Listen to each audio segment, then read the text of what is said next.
کیا ہے اور پھر کیسے حالات بنے، کن حالات میں اللہ کی رحمت متوجہ ہوئی اور ہم سب کے اوپر رحم و کرم کا معاملہ کرتے ہوئے رسول پاک صلی اللہ علیہ وسلم کی بعثت فرمائی۔ حضرت ابراہیم علیہ السلام نے جب بیت اللہ کی تعمیر کو مکمل کیا تو یہ ایک عظیم کارنامہ حضرت ابراہیم علیہ السلام نے اور حضرت اسماعیل علیہ السلام نے انجام دیا۔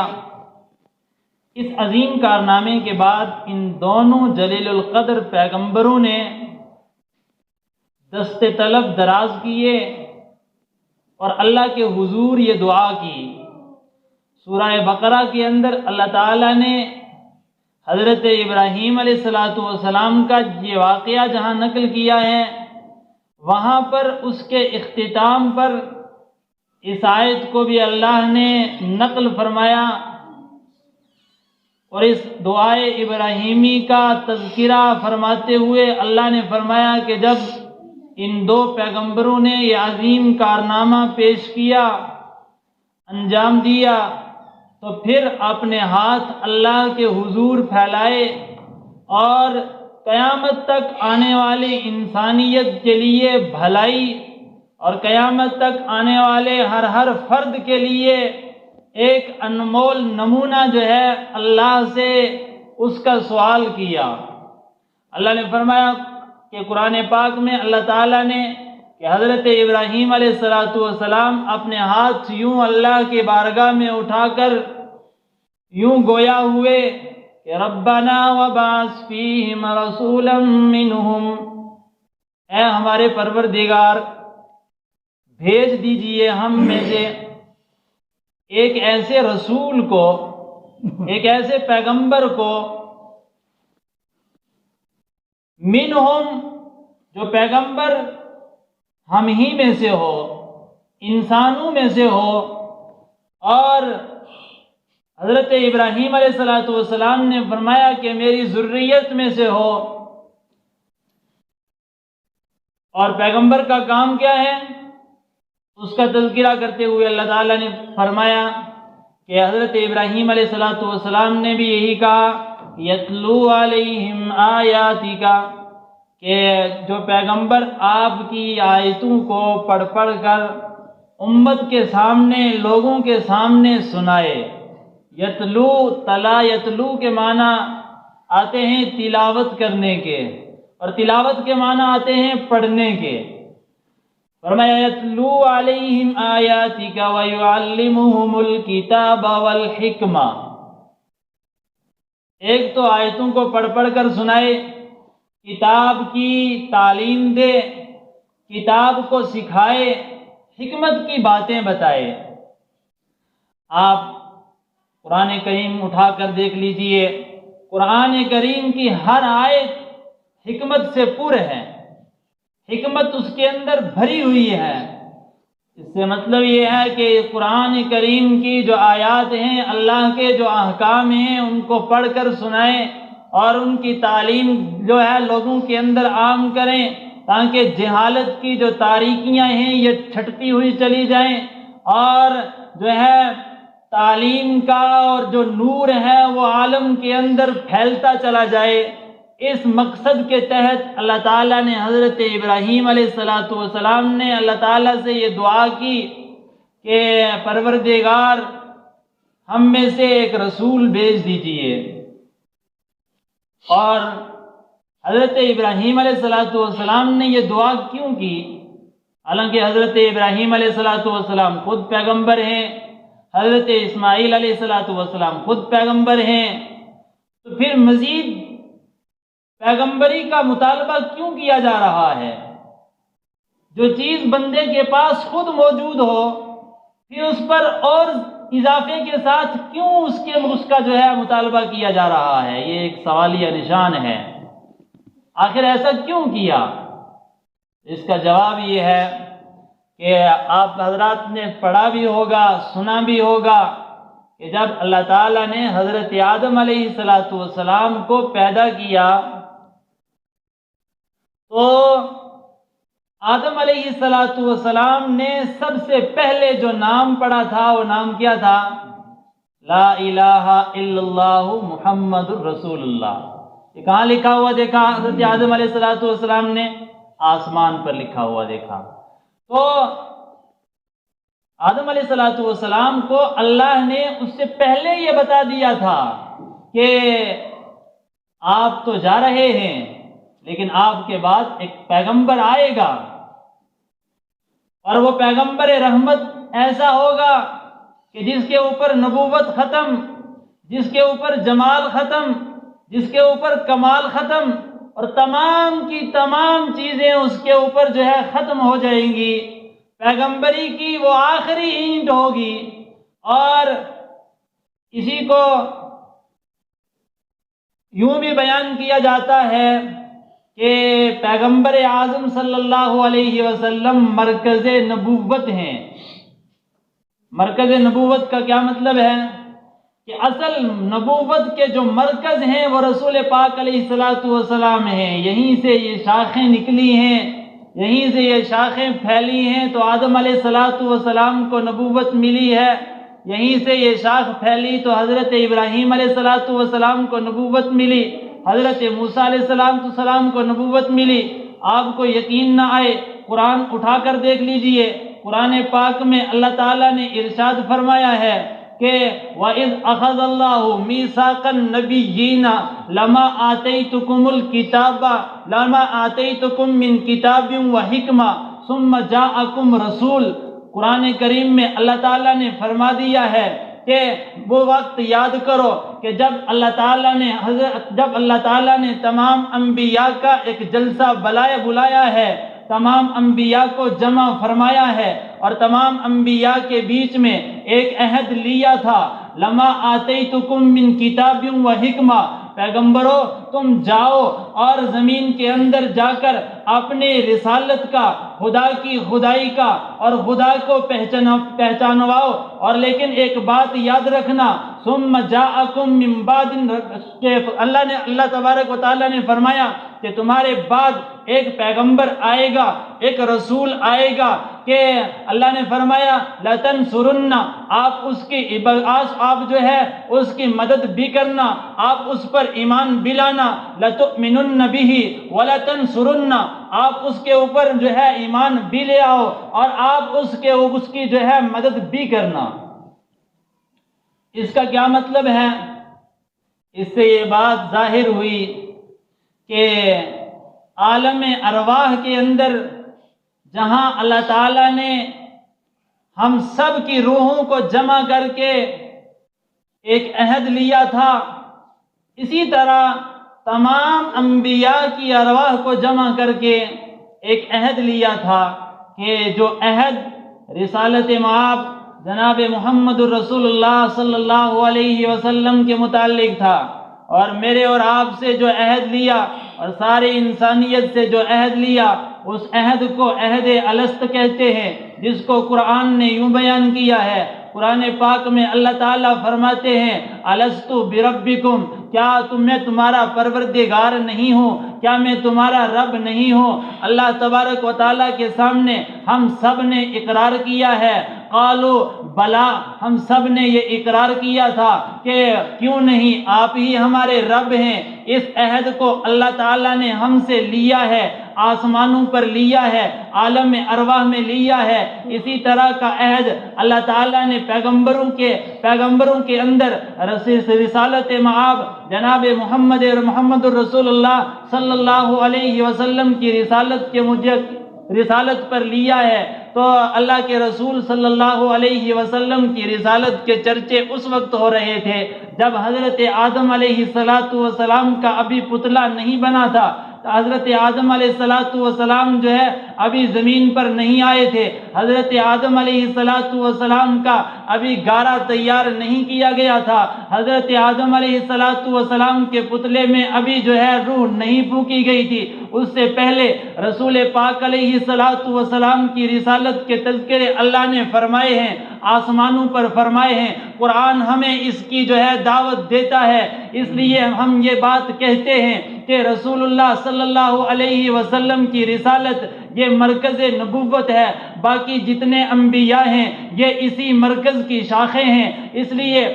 لیے کہ قرآن کریم کی یہ آیت ہمیں یہی بات بتاتی ہے۔ اسی لیے حضرت ابراہیم علیہ السلام نے جب عظیم کارنامہ انجام دیا ہے، اللہ کے سامنے ہاتھ پھیلائے ہیں، اللہ تبارک و تعالیٰ سے وہ انعام مانگا ہے کہ جو کائنات کا کوئی انسان نہیں مانگ سکا۔ حضرت ابراہیم علیہ السلام نے اللہ کے حضور ہاتھ پھیلائے ہیں، کیونکہ اللہ نے پہلے بتا دیا تھا، ابراہیم میں آپ کو نبوت بھی دوں گا، میں آپ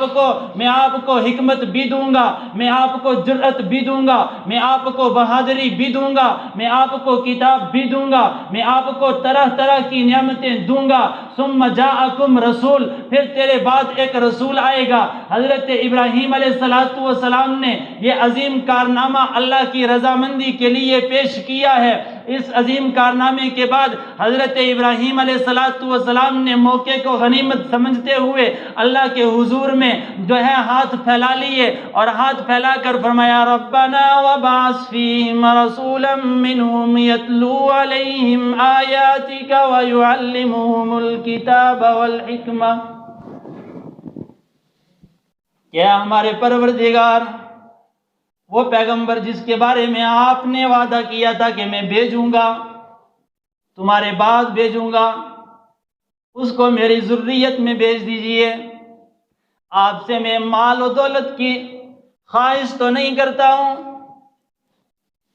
دراہیم و دنانیر مجھے نہیں چاہیے، مجھے دنیا کی سلطنت نہیں چاہیے، مجھے تو وہ چیز چاہیے کہ جس کے بارے میں آپ نے ہم سے وعدہ کیا تھا کہ تمہارے بعد وہ پیغمبر آئے گا، لَتُؤْمِنُنَّ بِهِ وَلَتَنْصُرُنَّ، کہ جب آئے گا تو ایمان بھی لانا، جب آئے گا تو اس کی مدد بھی کرنا۔ یہی بات قرآن پاک میں حضرت عیسیٰ علیہ السلام کو اللہ تعالیٰ نے جو ہے بتلائی۔ اللہ تعالیٰ نے کہا، عیسیٰ میں تجھے پیغمبری دوں گا، کتاب دوں گا، حکمت دوں گا۔ ثم جاء من بعدکم رسول، پھر تیرے بعد ایک پیغمبر آئے گا، ایک رسول آئے گا، اسمہ احمد، کہ جس کا نام ہوگا احمد۔ کیا کرنا ہے تُنے؟ کہا تیرا کام یہ ہے کہ اس پر ایمان لانا ہے اور اس کی مدد کرنی ہے۔ اور پھر پیغمبروں نے کیسی مدد کی، کیسا ایمان لایا؟ ایمان تو ایک مظہر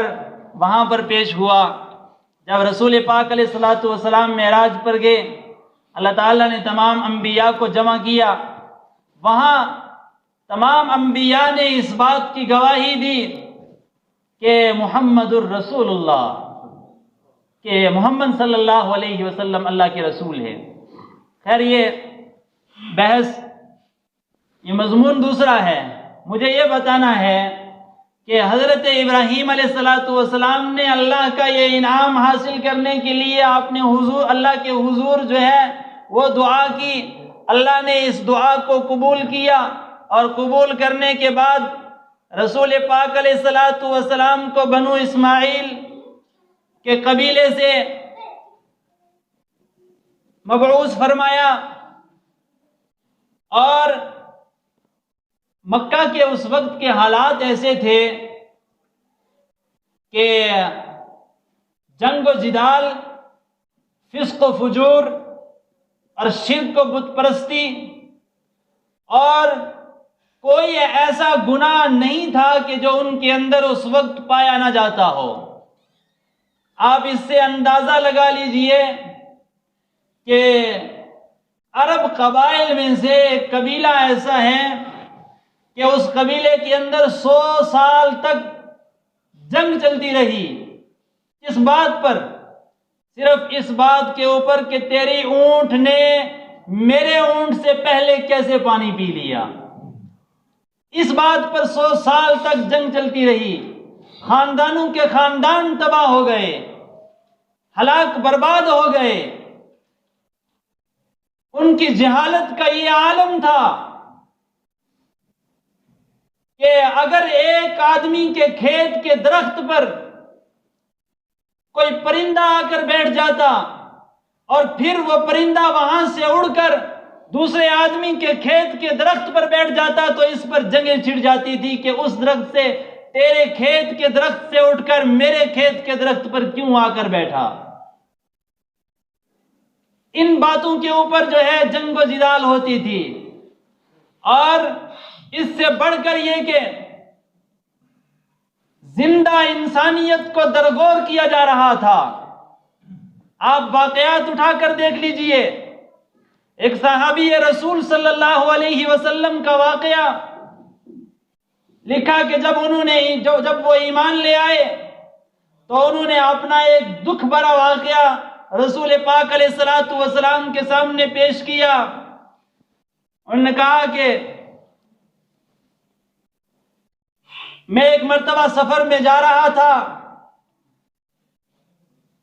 میری بیوی امید سے تھی،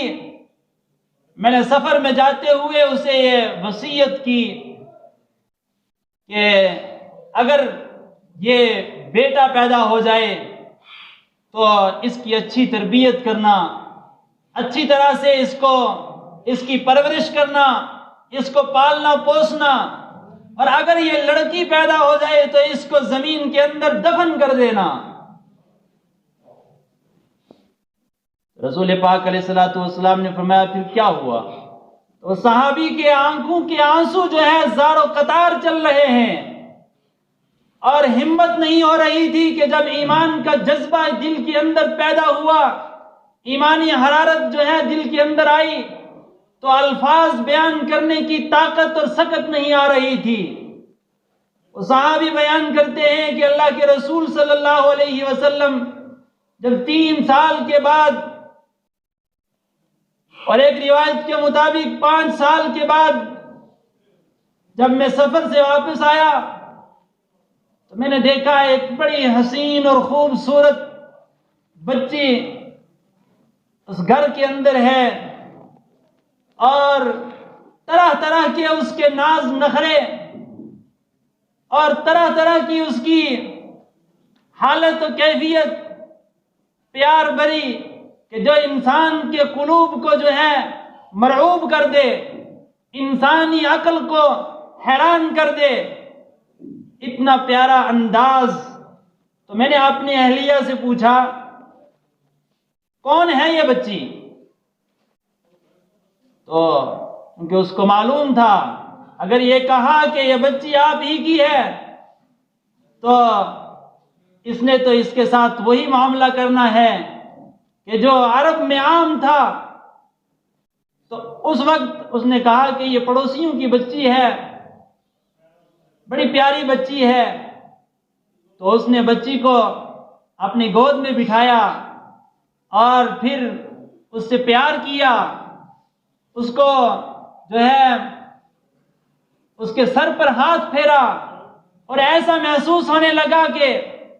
اب اس کی محبت و شفقت اس کے دل کے اندر رچ بس گئی ہے۔ تو کہنے لگے ایک دن اچانک میری بیوی نے مجھے کہا کہ یہ آپ ہی کی بیٹی ہے کہ جس کو آپ چھوڑ کر گئے تھے، جب آپ گئے تھے تو میں امید سے تھی، تو یہ وہی بچی ہے۔ صحابی کہتے ہیں کہ جب میں نے یہ بات سنی تو میرا چہرے کا رنگ بدل گیا،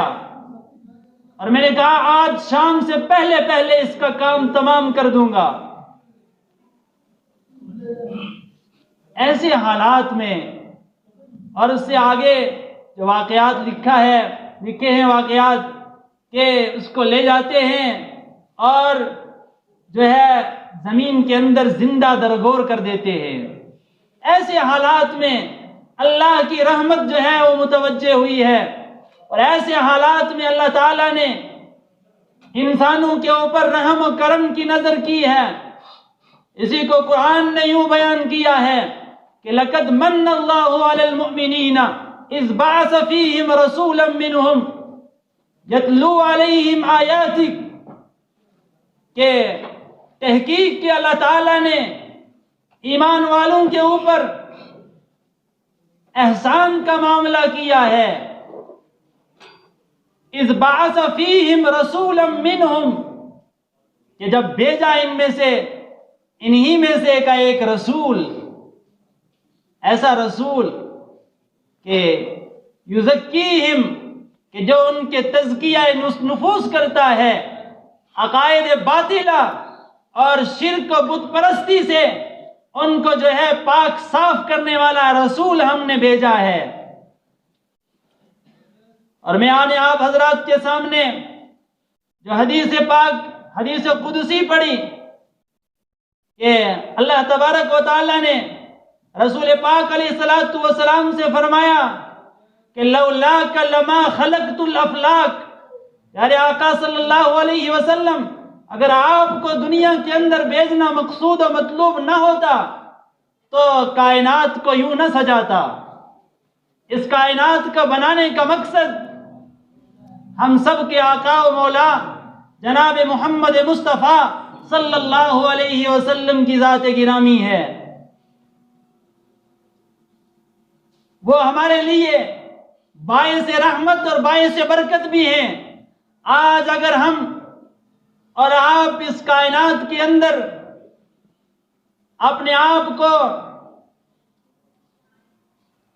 مسلمانیت کے دعوے سے اور ایمان والے ہونے کا جو شرف ملا ہے، یہ اسی ذات کی برکت ہے، اور آج جو ہمارا وجود دنیا کے اندر ہے یہ اسی ذات کی برکت ہے۔ یہ میں نہیں کہتا، قرآن ہم سے یہی بات کہہ رہا ہے۔ اور قرآن نے سورہ جمعہ کے اندر دوسری آیت میں اللہ تعالیٰ نے فرمایا کہ پیغمبر اعظم صلی اللہ علیہ وسلم کو ایسے امیوں کے اندر اور ایسے جہالت کے اندر پیدا فرمایا کہ جب کفر اور شرک کی گٹا ٹوپ تاریکیاں انسانوں کے اوپر حملہ آور تھی،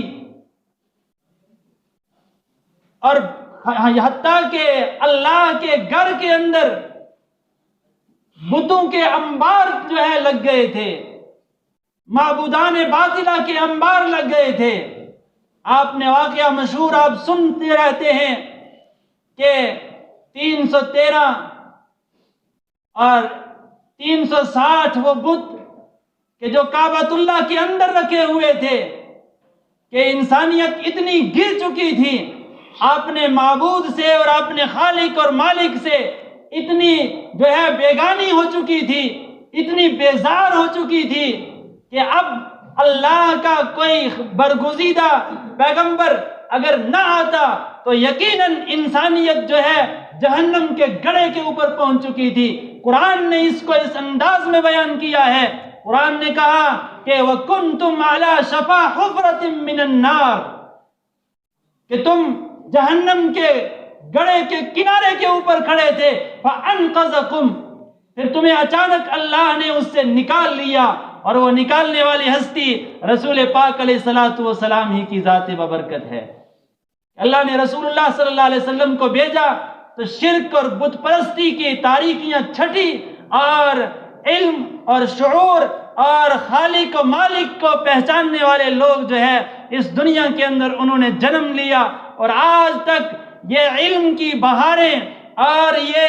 نور نبوت کی یہ شعائیں آج تک جو ہے پھوٹتی ہوئی چلی جا رہی ہیں، اور جن لوگوں کے دلوں کے اندر حقیقی معنی کے اندر ایمان ہے اور دین جن کی زندگیوں کے اندر ہے، ان سے پوچھئے کہ ایمان کی حلاوت اور جو ہے مسلمانیت